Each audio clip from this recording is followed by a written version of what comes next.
자, 이 시간은 이제 고려 중세 문화 들어갈 차례입니다. 우리들이 보는 교재로는 329쪽이죠. 그 문화 파트 같은 경우는 이제 그 수업 시간에 선생님이 지금 직접 쓰고 있는 파워포인트하고 여러분 교재하고 내용이 거의 일치합니다. 그래서 다 앞에 있던 정치라든지 또는 뭐 경제, 사회처럼 일일이 교재를 대조해 가면서 다시 한 번씩 해주는 수고를 하지 않아도 되겠죠.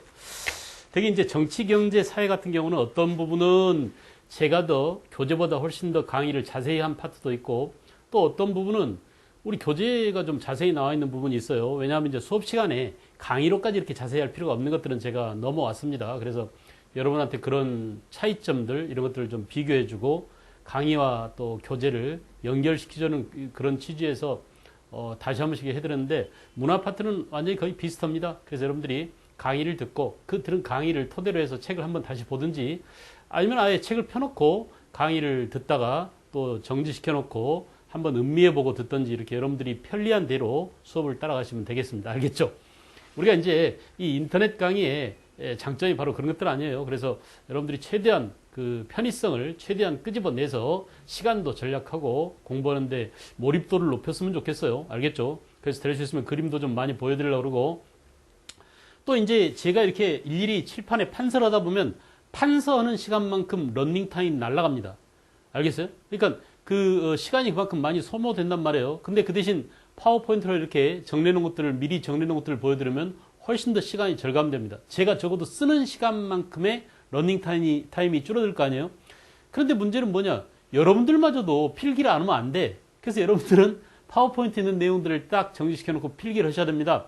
그래서 자기 노트, 자기만의 노트를 갖고 있어야 돼요. 알겠죠? 그래서 이 과정을 생략한 사람들은 그 나중에 공부할 때 또 두꺼운 책을 다 봐야 되는 그런 번거로움이 따릅니다. 그래서 이제 물론 책 가지고 그냥 공부해도 상관없지만 자기 나름대로 노트를 정리해 놓으면 제가 지금 이렇게 노트화 시켜서 파워포인트로 보여드린 이유는 여러분들의 생각을 또는 책에 있는 내용을 보다 더 간명하게 그리고 머릿속에 그려넣기 쉽도록 이렇게 도표화 시켜놓은 거 아니겠어요? 그래서 여러분들도 이 내용을 그냥 눈으로 같이 보고 지나가 버리지 말고 자기 노트를 만들어서 나중에 간단히 알겠죠? 시험이 이제 촉박해지면 책을 다 볼 수 없으니까 그런 때 이렇게 간단하게 볼 수 있도록 아니면 또 뭐 전철을 타고 다닌다든지 버스를 타고 가면서 쉽게 공부할 수 있는 그런 수단으로 삼으시기 바랍니다. 노트가 굉장히 중요하죠. 그런 의미에서 생각을 한번 글로 정리한다는 의미에서 굉장히 중요하고 나중에 그 정리해 놓은 것들을 다시 피드백해서 다시 한번 검증한다는 그런 의미에서도 굉장히 효율성이 있습니다. 그래서 노트를 잘 활용하시고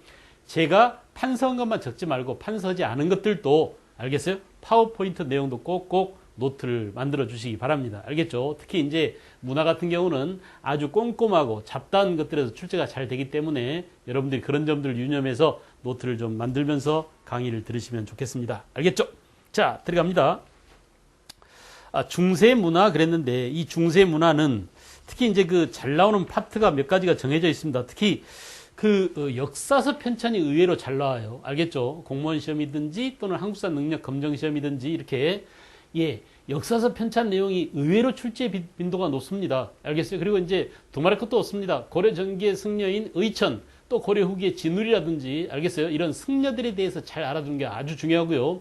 그 다음에 이제 고려는 그 전 시대가, 고대 사회가 불교적 이념에 의해서 왕즉불 사상 아니었습니까? 임금이고 부처님이야라는 이런 이데올로기를 통해서 삼국시대에는 백성들을 다스렸고, 통일신라 시대도 마찬가지죠. 화엄종 이걸 통해서 전제왕권을 강화시키는 데 기여했다고 했지 않았어요? 그러니까 불교가 왕권 강화에 이용되었던 고대하고는 다르게 이제 중세가 되면은 여러분이 알다시피 최승로가 고려시대에 우리가 이미 다 배웠던 것들이에요. 그죠? 문화라고 하는 것은 이미 배웠던 정치, 경제, 사회 이런 것들을 다 끄집어내서 최종적으로 나타난 문화적 현상들을 지금 공부하는 것입니다. 그것이 학술이건 또는 종교건 예술작품이건 알겠어요? 뭐 건축이건 이런 것들로 어떻게 그런 것들이 현상적으로 나타나느냐 이런 문제가 되겠죠. 그죠? 문화가. 그래서 이미 이제 우리가 정치에서 봤다시피 고려 성종 때 최승로가 시무 28조에서 뭘 건의했어요? 전하, 나라를 다스리는 것을 치국이라고 그러죠? 국가를 통치하는 행위는 치국은 유교를 가지고 하고 그죠? 그래서 그 유교는 치국에도 이런 말을 합니다. 우리가 이제 예, 그래서 유교는 치국의도요. 그죠? 치국지도다. 이렇게 쓸 수 있겠죠. 그죠?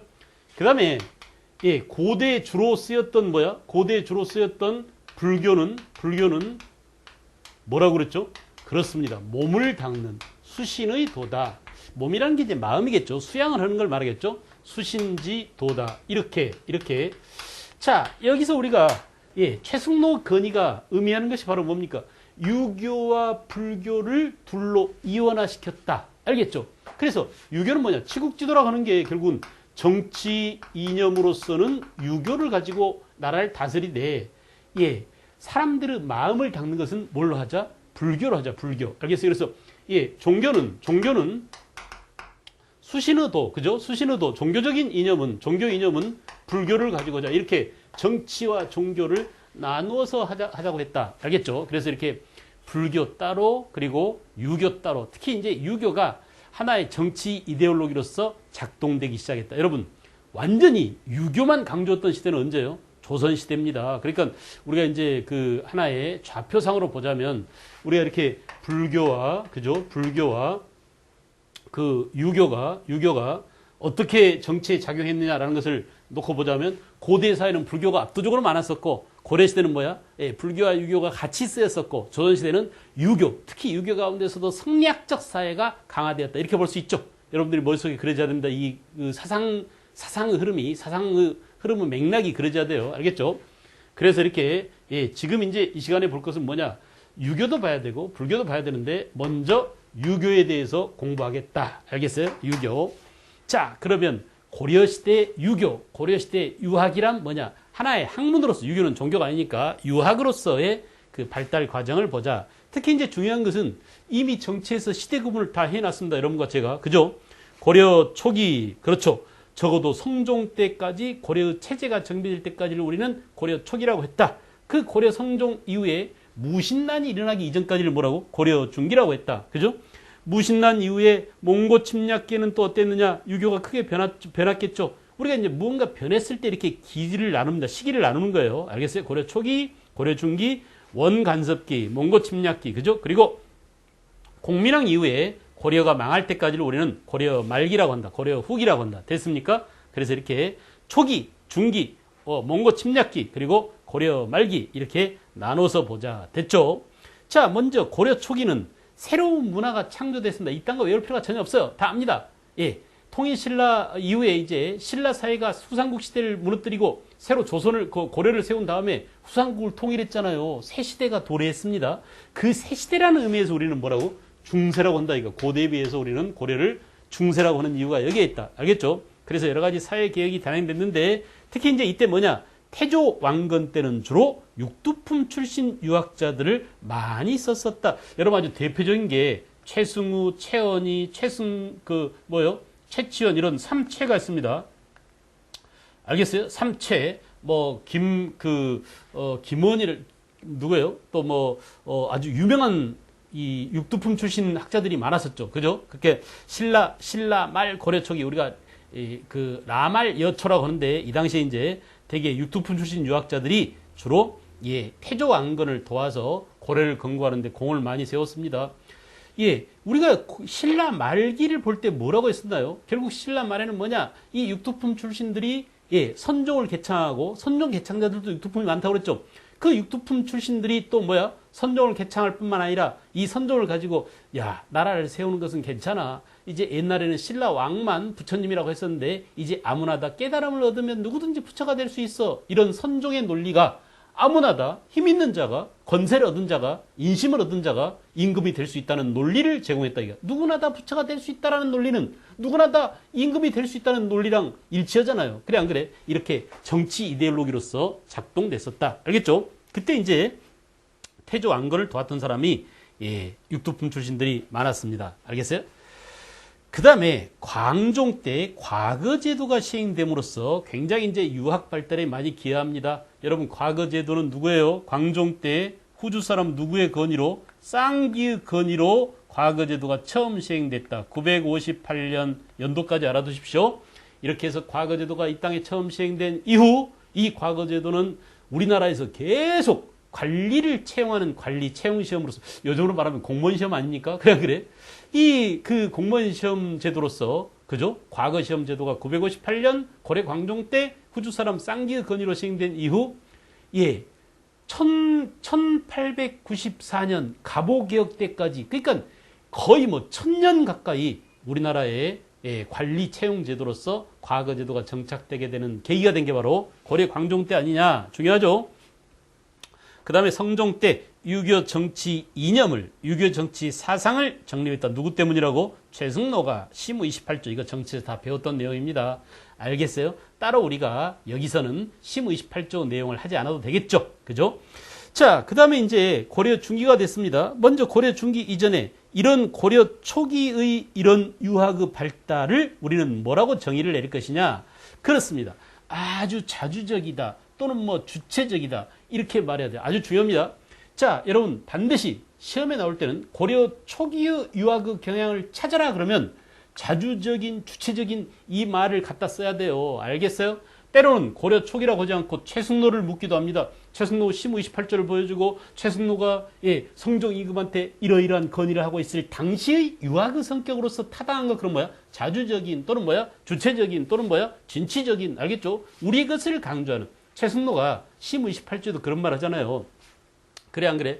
우리가 이제 중국의 문자를 갖다 쓰지만 중국의 한문화를 갖다 쓰지만 우리의 생각이나 우리의 사고방식이나 알겠어요? 원래 우리의 전통이나 습관은 우리 고유한 것이 많다 이거야. 그러니 알겠어요? 우리의 것을 중시하자. 한문학에 담지만 그릇은 한문학이지만 그것에 들어가는 알갱이는 우리 것이 많으니 이 우리 것을 중시하자. 이런 태도가 바로 자주적인 주체적인 그런 한문학의 자세 아닌가요? 그런 유학의 자세 아닌가요? 그래서 고려 초기에는 뭐라고? 유학의 특징이 뭐다? 자주적이다, 주체적이다. 이 최승로 같은 경우는 시무 28조, 이 시무책은 신하가 임금한테 올리는 정치 건의서라고 그랬죠. 이 정치 건의서인 시무 28조 이외에도 이 최승로 같은 경우는 아주 자주적인 한시를 쓴 사람으로서도 아주 유명합니다. 알겠어요? 그래서 주체적인, 자주적인. 제가 언젠가 한번 정리를 해드렸어요. 다시 한번 강조합니다만은 우리가 이제 이렇게 자주적인 한문학자라고 하면 알겠죠? 우리가 꼭 한문학이 아니라 유학이라 해도 상관없어요. 결국 유학이라는 것이 한문이라는 도구를 타고 들어오니까 그래 안 그래? 그래서 자주적인 한문학자라면 우리가 신라 때 누구를 자주적인 한문학자라고 하면 돼? 최치현 그러면 안 돼요. 최치현은 제가 그때 설명했어요. 유학파라고. 우리도 지금도 말이야 미국이나 그 유럽이나 이런 데 유학 갔다 온 친구들은 되게 거들먹댑니다. 지가 배운 유럽의 문물이 지가 배운 미국의 문물이 마치 지상 최대의 것이냐 절대적인 것이냐 이렇게 까부는데 사실은 말이에요. 요즘 와서 보니까 어때? 우리 것이 훨씬 더 뛰어난 게 굉장히 많습니다. 한국적인 것들이 오히려 더 과학적이고 한국적인 것들이 더 합리적이고 한국적인 것들이 지금 서양 사회가 안고 있는 모순을 해결할 수 있는 답을 오히려 우리 전통사에서 찾을 게 많았는데 그동안에 1970년대, 80년대, 90년대, 2000년대 오면서 말이죠. 계속 미국이나 이런 데서 유학 갔다 온 놈들이 우리의 교육을, 우리의 정치를, 우리의 사회를 어쩌면 이렇게 망가뜨렸는지도 몰라요. 알겠어요? 우리 이제 단지 개항 이후로 근대적인 것이 좋은 것이요. 서양 것이 최고예요. 미국이 세상에서 제일 발달한 나라니까 학문도 미국이 제일이겠지 뭐 하면서 그냥 무조건 맹목적으로 그들의 금융제도며 그들의 정치 시스템이며 그들의 문화며 이런 것들을 마구잡이식으로 수용했는데 결국은 뭐냐. 물론 뭐 좋은 것도 많이 있습니다. 그러나 사태가 이 지경에 이르고 오늘날 여러 가지 이제 파탄이 많이 나게 된 것은 서구라든지 근대라든지 이런 것들에 대해서 우리가 비판을 가하는 이유는 뭐냐? 결국은 우리의 전통적인 것들 그냥 헌신짝 버리듯이 다 버렸는데 알겠어요? 다시 오늘날 그것을 과학적인 눈으로 오늘날의 시선으로 재조명해 보니까 오히려 미국이나 서양 것들보다는 유럽 것들보다는 더 나은 것들도 있었다. 우리는 우리 것을 다시 되찾고 좋은 것들과 우리의 전통적인 것들을 잘 결합시킨 것이 중요하다. 알겠어요? 다시 강조합니다. 그래서 최치현이는 지금 유학파였는데 신라 때 우리의 전통적인, 우리의 자주적인 한문학을 했던 사람은 그렇습니다. 김대문이야. 김대문. 여러분, 김대문은 화랑세기, 한산기, 고승전 이런 책 이름에서 알 수 있다시피 책은 전해요, 안 전해요? 김대문의 책은 전하는 게 없습니다. 물론 이제 화랑세기가 예, 그 전화기도 한다고 하는데 이게 위작이다 아니다 논란이 많습니다. 저는 개인적으로 위작이 아닐 가능성도 있다. 알겠어요? 근데 뭐 여러 가지 그 고증학을 하는 사람이라든지 이런 사람들이 또 위작이라는 주장을 많이 합니다. 물론 타당성이 있습니다. 알겠어요? 그 당시 쓰지 않던 그런 한자 용어들이 사용되는 경우도 있고 뭐 위작의 근거들도 많이 있어요. 그래서 이제 그거 가지고 논란이 많은데 그 논란에 빠져버리면 그 논란 자체에 빠져버리면 중요한 줄거리를 놓쳐요. 그래서 다시 어쨌든 간에 좌우당간 정리. 어쨌든 김대문이가 화랑세기를 썼다는 사실은 확실하죠. 지금 남아있는 책이 진짜냐 아니냐는 그 다음 문제고요. 그죠? 화랑세기라는 책 이름에서 봤을 때 화랑도라는 우리의 전통적인 청소년 조직을 논했다는 얘기 아닙니까? 그걸 가지고 그걸 팩트로 삼아서 얘기를 전개했다는 것이니까 이건 중국에 없는 거야. 우리 고유한 거야. 그런 의미에서 뭐예요? 자주적이죠. 그런 의미에서 뭐예요? 주체적이죠. 고승전 마찬가지야. 우리나라의 역대의 승려들에 대한 전기를 쓴 게 바로 고승전이랍니다. 알겠죠? 한산기는 이 김대문이가 한산주 도독으로 있었어요. 그래서 한산주라는 황해도 재령평화 일대야. 그 한산주라는 특정한 지역의 이런 인문, 지리, 환경 이런 것들에 대한 글을 남겼을 것이라고 봐요. 그러니까 한산주가 바로 우리나라의 영토이며 우리나라의 문화풍토 아닙니까? 그런 의미에서 자주적인 글을 썼다. 자주적인 한문학자다라고 볼 수 있는 것이야. 오케이. 그 다음에 고려시대는 누구냐? 고려시대는 지금 나온 누구예요? 최승로입니다. 최승로. 알겠죠? 최승로. 그리고 조선시대가 되면 이제 조선 15세기에 누가 있어요?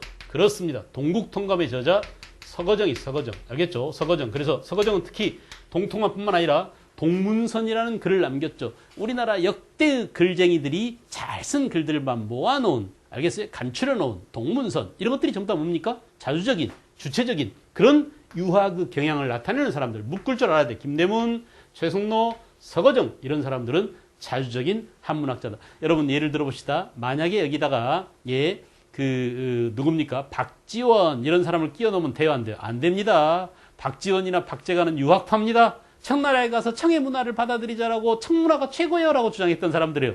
그들을 일명 뭐라고 그래? 북학파라고 그래. 그러니까 우리 이것을 강조했다라고 하면 안 돼요. 실학자이긴 하지만 알겠죠? 그런 의미에서 구별을 잘 해주시기 바랍니다. 알겠어요?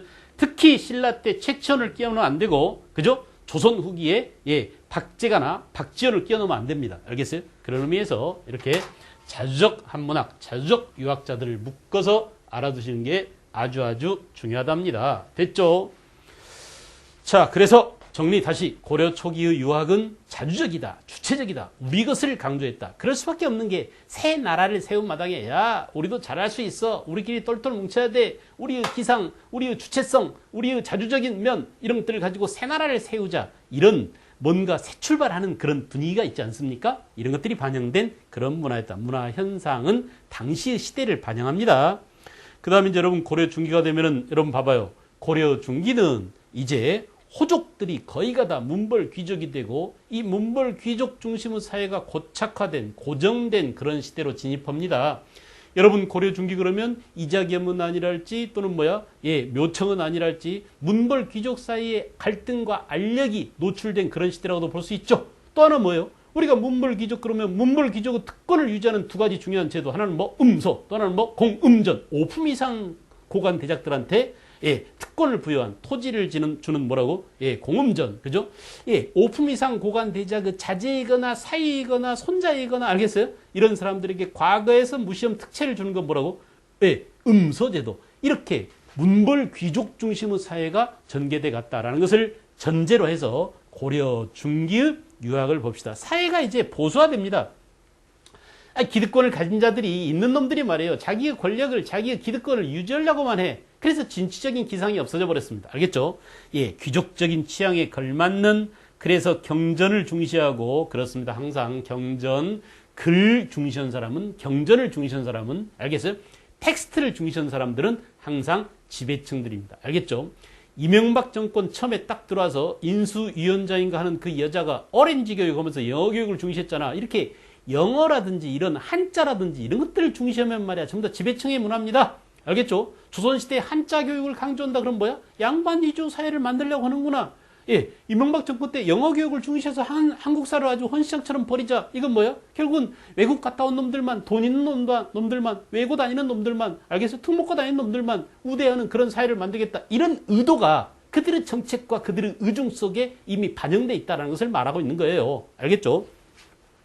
당시 고려 중기에도 문벌 귀족 중심의 사회에서 이렇게 사회가 보수화되고 그저 귀족 중심의 사회로 고정돼 가고 있었다. 이때 최충은 구제학당이라는 학교를 만들었습니다. 여러분, 구제학당은 뭐냐? 예, 사립학교야, 사립학교. 요즘도 이제 우리가 공교육, 사교육 그러는데 일종의 사학이라고 볼 수 있죠. 그래서 사학이 발달했다. 이런 표현에 주의해 주세요. 사학. 자, 또는 이 구제학당을 12공도라고도 말합니다. 알겠죠? 원래 최충이 만든 것은 문헌공도라고 해서 문헌공도, 최충이 만든 공도는 사학은 문헌공도라는 것입니다. 이 문헌공도가 반편성을 9개로 나눴어요. 제를 9개로 나눴어. 그러니까 요즘은 이제 제자가 들어가면 되게 기숙사입니다. 그 당시에도 기숙사를 아마 반을 9개로 구분해가지고 그 과거 중심의 교육을 시켰어요.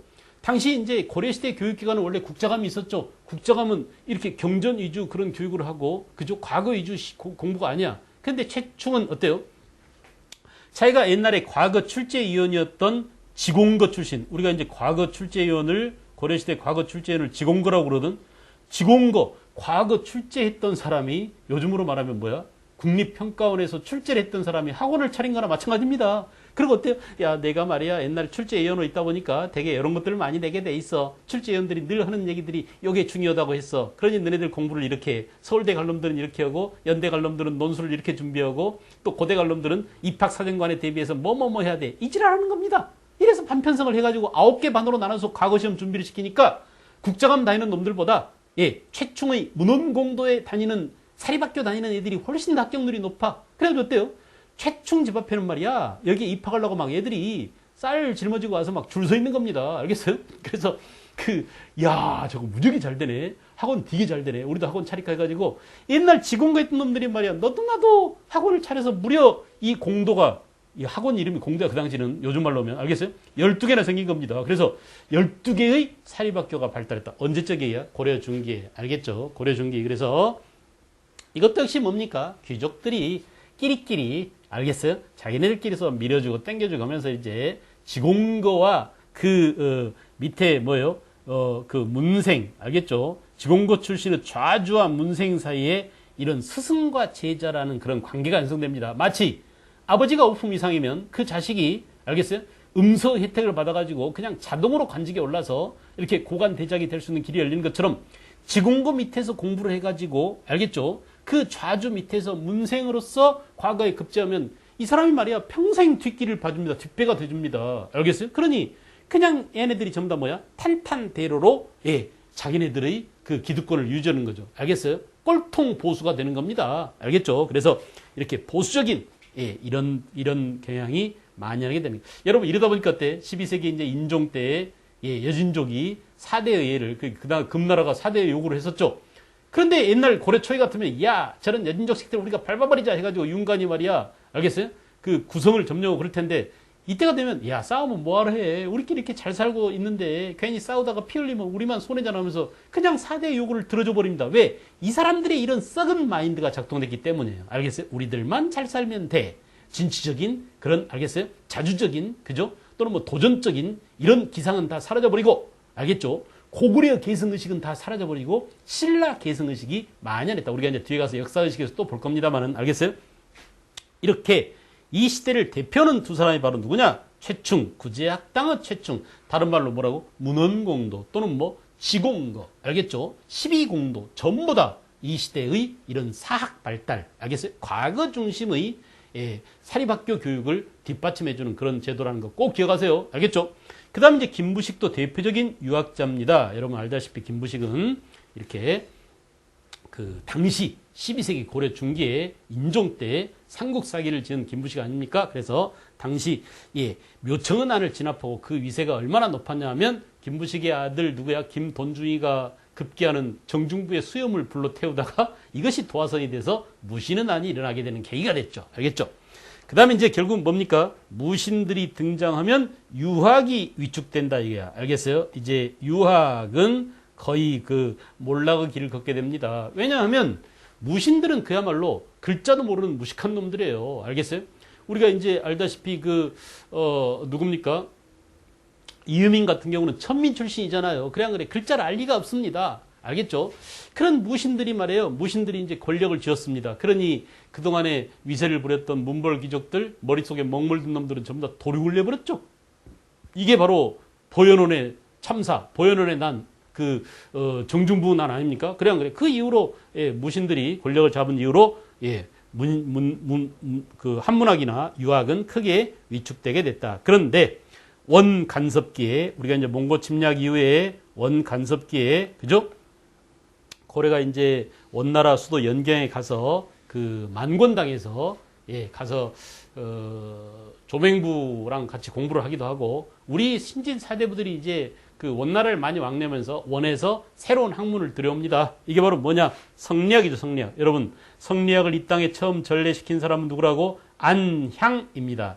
안향의 이름이 안유야. 알겠어요? 그래서 이름이 안유 이렇게 나오더라도 이거 다른 사람 아니야? 헷갈리지 말고 안향이 같은 이름 안유다라는 거 알겠죠? 성리학을 이 땅에 처음으로 가지고 온 사람이 안향입니다. 됐죠?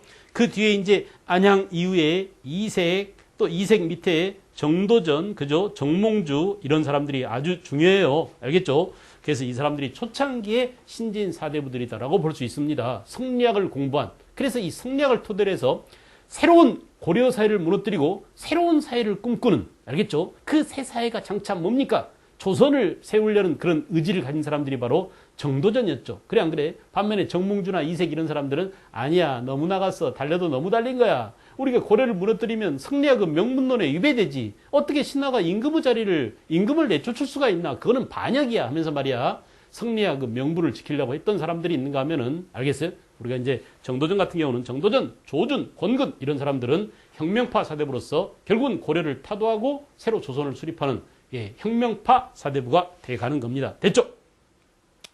그 다음에 결국은 뭡니까? 이렇게 성리학적의 이념을 가지고 사회개혁을 했던, 알겠어요? 자, 현실사회 모순을 시정할 목적으로, 그렇습니다. 현실사회 모순이 뭘까요? 그래요. 문벌, 건문세족들이 어마어마하게 많은 농장을 차지하고, 예, 백성들을 착취하고 있었죠. 또 하나 뭐야? 고려 후기에 건문세족뿐이 아닙니다. 특히 이제 사원 세력들, 절이 엄청난 권력을 가지고, 또 하나는 건문세족의 재산 도피처가 바로 절이었죠. 그래 안 그래? 이 절과 건문세족이 엄청난 대토지를 소유하고 세금을 내지 않고 결국 이 세금 덤태미가 누구한테만, 예, 덤태기가 결국 농민한테만 쏟아지니까 농민들이 못 살겠다가 아우성이야. 알겠어요? 결국은 신진 사대부들이 이 농민과 이성계와 같은 신흥무인과 손잡고 결국은 고려를 타도하고 새로운 조선을 세워나가더라. 자, 실천적 기능을 강조하는 성리학이죠. 유교적인 생활 습관을 중시하고, 그래서 그 소학이랄지, 알겠어요? 뭡니까? 여러 가지 유교적 생활을 중시하는 그런 책들을 중시하고 건문세족과 불교 폐단을, 예, 비판하는 그런, 예, 의지를 가졌었다. 알겠죠? 자, 다시 봅니다. 고려 중계는 사대적인 보수 표현, 자주적 그러면 고려 초기 이렇게 연결, 시기랑 연결, 역사는 시간에 관한 학문이라고 그랬습니다. 어떤 단어를 보여주고 주체적이며 자주적인 한문학, 그럼 고려 초기야 무조건. 알았어요?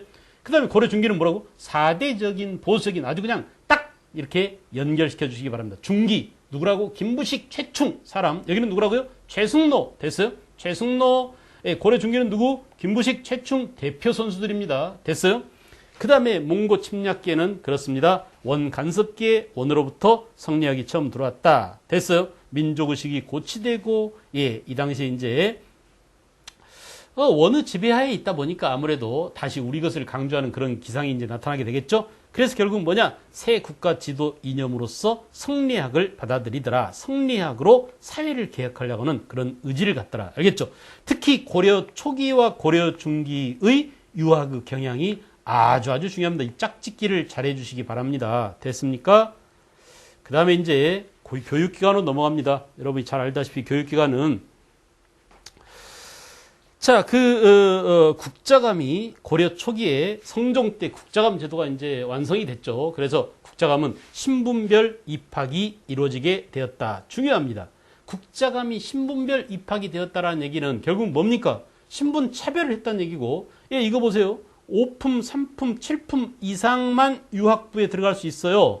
8품 이하의 서민 자제들은 율, 서, 산학 교육을 받아야 합니다. 알겠죠? 그래서 이렇게 국자감 안에 유학부와 기술학부로 둘로 갈라져 있었다. 7품 이상. 알겠어요? 7품 이상은 유학부에, 그 다음에 8품 이하는 기술학부에 들어가서 주로 기술학부에서 뭘 배운다? 율, 법률입니다. 서, 글씨죠. 산, 산수 계산이죠. 산수는 어디다 쓰냐고? 세금 건데 토지 면적을 측량하는데, 알겠어요? 이럴 때 이제 산수가 필요했겠죠. 그죠? 자, 그 다음에 유학부 안에도 말이에요. 유학부 안에도, 예, 다시 3품 이상은 국자학을 공부해서 국자학. 그죠? 그 다음에 5품 이상은 태학.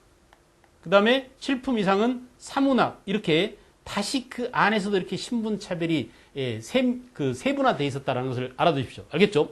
3품, 5품, 7품은 각각 3품은 국자학, 5품은, 예, 그 태학, 그 다음에 7품은 사문학. 이렇게 신분별 입학이 이루어지고 있었다. 코리아가 여전히 폐쇄적인 신분제 사회였음을 보여주는. 알겠어요? 다시 한번 여기서 이제 복습해 볼까요? 우리는 고대 사회가 폐쇄적인 사회였다라고 얘기했습니다. 뭘 가지고 폐쇄적 사회였느냐? 고대 사회는 뭐라고? 그렇죠. 고대 사회는 골품 제도라는 폐쇄적인 신분제 사회가 있었다. 그죠? 그런데 중세 고려 시대가 되면은 한편으로 폐쇄적이기도 하지만 또 한편으로 개방적이 되었다. 이게 굉장히 중요하다고 제가 사회에서 아주 강조했습니다. 과거제도가 시행됐다는 점, 옛날 고대 때는 없던 과거제도가, 고려 중시에 과거제도가 시행됐다는 점은 고려 사회가 개방적 사회로 진전되었다는 것을 보여주고 있지만은, 그러나 여전히 아직도 고대의 골품제도와 비스무리한 뭐가 남아있다? 그렇습니다. 음서제도가 남아있다는 것은 5품 이상한테만 특권을 부여한다는 것은 골품제도랑 다를 바가 없잖아. 그래 안 그래? 그리고 뭐라고? 국자감에서 교육이 어떻게 이루어지고 있다고? 신분별 교육이 이루어지고 있다는 얘기는 여전히 폐쇄적 사회임을 보여주는, 또 뭐가 있다고 그랬어요? 음서 이외에 공, 음, 전, 5품 이상 고관 대작한테 국가가 땅을 거저주는 거죠. 그래 안 그래? 이렇게 폐쇄적인 모습들이 여전히 남아있어서 고려 중세사회는 한편으로 폐쇄적인 면과 한편으로 고대엔 볼 수 없는 개방적인 과거제도와 같은 그런 모습이 동시에 보이더라라는 점. 요거는 문화 파트가 아닙니다. 옛날 사회에서 강조했고 이미 다 배웠던 내용들을 여러분한테 다시 리마인드, 상기시켜 드리기 위해서 제가 다시 한번 해드린 겁니다. 알겠죠? 그 다음에 볼까요? 지방에는 향교가 있었는데 중요합니다. 지방 향교는 관리바뀌어요. 지방 관리나 서민 자제도 교육시켰습니다. 알겠죠? 자, 여러분, 아주 특이한 것은 국립대학에 서민 자제가 들어가서 율서산학을 공부할 수 있었다는 거 꼭 알아두세요. 알겠죠? 자, 이렇게 중앙국립대학에 서민 자제가 들어가서 율서산학을 공부할 수 있었을 뿐만 아니라 지방에도 지방에도 서민 자제가 갈 수 있는 관립학교가 있었으니 뭐라고요? 그렇습니다. 향교가 있었다. 알겠죠? 향교. 그래서 이렇게 구분해서 알아두시고요.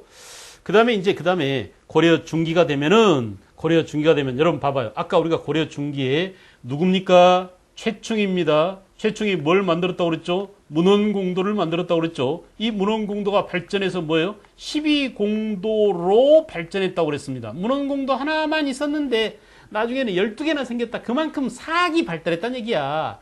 사학이 발달했다는 얘기는 말이야. 공교육은 완전히 붕괴되고 사교육이 그냥 융성했다. 이런 말하고 똑같습니다.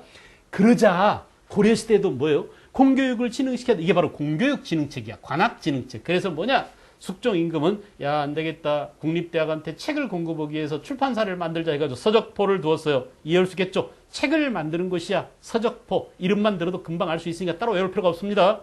그 다음에 예종 때는 안 되겠어. 국립대학을 재정비해라. 그리고 우리도 반편성을 과거 중심으로 하자. 뭐야? 최충이 반편성을 과거 시험 위주로 9개로 나눴다고. 그래서 최충은 문헌공도를 뭐라고 그랬어요? 구제학당이라고 그랬잖아. 그럼 우리도 실제로 나누자. 반편성을 7개로 하자. 과거 중심으로 교육을 하자. 이런 얘기입니다. 그리고 장학금도 주자. 알겠죠? 장학재단을 주었는데 이것을 장학재단을 양현고라고 그래요. 여러분 고려 예종 때입니다. 알겠죠? 고려 숙종 때 서적포, 고려 예종 때 양현고를 두고 또 뭘 두었다고? 관학 안에, 국학 안에 칠제를 두었다. 그 다음에 이제 고려 임종 때는 경사 육학을 정비, 그러니까 커리큘럼을 재정비했다. 이렇게 보면 되겠죠? 그 다음에 몽고 침략기에 유교 교육을 정상화시키기 위한 노력을 했다. 이게 무신난 때 그냥 완전히 유교 교육이 한문학이 다 망가져 버렸기 때문에 이제 원간석기 때가 되면 다시 충렬왕 때 서막전을 두고, 알겠어요? 서막전을 두고 교육기금을 마련한 것입니다. 그 다음에 국학을 성균관으로, 국립대학을, 그러니까 국자감을 국학으로 바꿨다가 다시 성균관으로 두고 여기다 이제 문묘, 공자를 모시는 사당이죠. 문묘를 건립했어요. 그래서 몽고 간석기 때 이미 충렬왕 때 성균관으로 이름이 바뀌어졌습니다. 알겠어요? 공민왕 때, 다시 고려 후기 공민왕 때 성리학적 유교 교육을 강화시키기 위해서 공민왕이 성균관을 개편해서, 알겠죠? 문묘 안에 그 교육기관을 다시 강화시켜 나가고, 알겠어요? 성균관을 더욱더 강화시켜 나가고, 이렇게 성균관은 조선의 국립대학이지만 이미 고려 말기부터 이렇게 성균관으로 이름이 개편되면서 이렇게 성리학적 유교육을 강화시키기 위한 국립대학으로서 면모를 갖추게 되었습니다. 알겠죠? 자, 이제 제가 아까 서두에 역사 편찬이 아주 출제가 잘 된다고 말씀드렸는데, 자, 볼까요? 역사 편찬과 함께 문학의 발달이라고 했습니다. 역시 이제 문학이라고 그러면 전부 다 이때는 한문학밖에 없습니다. 한글이 창제되기 이전이니까 알겠죠? 그래서 한문학의 발달을 보겠어요. 고려 초기는 뭐냐? 아주 중요합니다. 이렇게 시대, 초기, 중기, 몽고 침략기, 그 다음에 후기 이렇게 나눴잖아요. 그죠? 그러면 고려 초기에는 뭐냐? 고려 초기에는 자주적 사관 똑같잖아. 아까 유학의 경향도 고려 초기에는 최승로 얘기했었죠. 최승로 자주적인 유학의 경향이 나타났는데 역사의식도 마찬가지였다. 자, 보세요. 고구려 계승의식이 강했습니다. 고려 초기에는 고구려 계승의식이 강했고, 특히 고려 초기의 역사책으로서 왕조실록이 편찬되었다. 우리가 조선왕조실록은 너무나 유명하지만 조선왕조실록 이전에 고려시대에도 실록이 있었다. 알겠죠? 이미 고려 초기에 7대 실록이 편찬됐었습니다. 태조 때부터 목종 때까지 7임금에 대한 실록을 편찬했었어요. 알겠어요? 그러나 침략으로 그 소실됐었고 7대 실록은 현존하지 않습니다. 알겠어요? 자, 그 다음에 고려 초기의 문학은, 한문학은 뭐냐? 자주적 성향의 한문학이 발달했었다. 아까 말씀드렸어요. 그래서 독자적인 한문학, 누가 있다고? 최승로 같은 사람이 있었다. 아직도 남아있는 신라 때의 향가의 잔재가 고려 초기까지 있었다. 도의장가 같은 것들이 향가의 잔재로서 아주 유명하죠. 뭡니까? 신순겸이랄지 또는 뭐 아주 그 태조 앙건한테 충성을 다하다가 죽은 두 명의 장수를 애도하는 향가가 바로 도의장가죠. 그래 안 그래? 그래서 도의장가가 있고요. 그 다음에 이제 고려 중기가 되면 그렇습니다. 고려 중기 역사책으로서 아주 대표적인 게 김부식이 편찬한 삼국사기다. 그런데 이 삼국사기는 신라 계승의식이 반영된, 여러분 알죠? 정리해야 돼요. 고려 초기에는 고구려 계승의식. 우리는 고구려 전사들의 후예야. 그러니 저 거란 놈들이 쳐들어온다고 우리가 무릎 꿇으면 돼, 안 돼? 안 됩니다. 맞짱 떠야지. 우리가 얼마나 센 고구려 전사들인데, 전사들의 후예인데. 알겠어요? 그래서 당당히 싸워서 거란의 침략을 무찔러 냈잖아요. 그래 안 그래? 그러나 고려 중기가 되면 그런 당참, 그런 고구려의 기상, 고구려의 기백, 그 고구려의 어떤 호전성, 이런 것들을 물려받은 고려의 기상은 다 사라져버리고, 고려 중기가 되면 좋은 게 좋은겨, 우리 걸 지켜야지, 이렇게 보수적인, 현실 안주적인, 알겠어요? 그런 문벌 귀족의 보수적인 안일한 역사의식이 지배적이 된다 이거야. 그건 바로 뭐냐? 우리가 신라를 계승한 나라요. 무슨 고구려의 옛 땅을 회복해야 된다고 거란과 싸워. 여진과 왜 싸워? 싸우지 마. 그냥 신라가 물려준 대동강 원산만 이남의 땅이나 지키고 있으면 되지. 이런 보수적인, 이런 사대적인 경향이 나타나더라 이거야. 알겠어요? 그래서 이제 유교적인 합리주의와 기전체로 된 삼국사기라는 거 꼭 기억하세요. 기전체. 역사 편찬 방식이 뭐야? 본기, 열전, 지, 표 이렇게 중국의 사마천이 쓴 사기와 비슷한 뭐라고? 기전체로 됐습니다. 이걸 정사체라고도 합니다. 알겠어요? 본기와 열전, 세가, 지, 표 이렇게 기록했다 이거야. 자, 그 다음에 이제 귀족 문화의 사대성과 귀족 문화의 보성이, 여기서 말하는 귀족은 뭐예요? 고려 정계 지배계층인 문벌 귀족의 다름 아닙니다. 그죠? 역시 뭐냐? 중국 문화에 심취한, 알겠어요? 중국 당속 한문학에 심취한. 그래서 당나라 두보랄지 또는 이백이랄지, 그죠? 송나라의 그런 문학에, 한문학에 심취한 사대적인 보수적인 그런 귀족 문화가 발달했었다.